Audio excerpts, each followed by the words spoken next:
ఒక 2 days back నా ఓపీలోకి ఒక లేడీ ట్యూబ్స్ టెస్ట్ తోటి వచ్చారండి. ఆవిడ ట్యూబ్స్ 2 బ్లాక్ అయిపోయాయి ఆ రిపోర్ట్లో.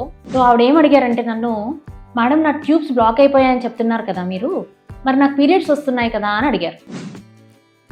మీరు ఇక్కడ గమనించాల్సిన విషయం ఏంటంటే, ట్యూబ్స్ ఓపెన్ ఉన్నాయా లేవా అనే దానికి పీరియడ్స్ రెగ్యులర్గా రావడానికి ఏం సంబంధం లేదు అని. ఒక చిన్న ఉదాహరణ చెప్తాను మీకు ఒక క్లారిటీ కోసం. సో మనము పిల్లలు పుట్టకుండా ట్యూబెక్టమీ ఆపరేషన్ చేసుకుంటున్నాం. సో ఆ ట్యూబెక్టమీలో ఏం చేస్తున్నారు, ట్యూబ్స్ 2 కట్ చేసేస్తున్నారు, అంటే బ్లాక్ చేసేస్తున్నారు.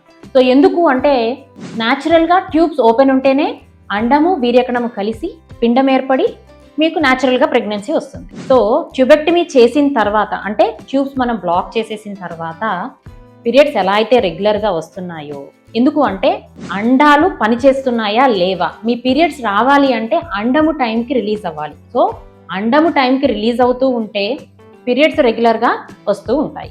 సో ట్యూబ్స్ బ్లాక్ అయిన దానికి పీరియడ్స్ రావడానికి ఎటువంటి సంబంధము లేదు.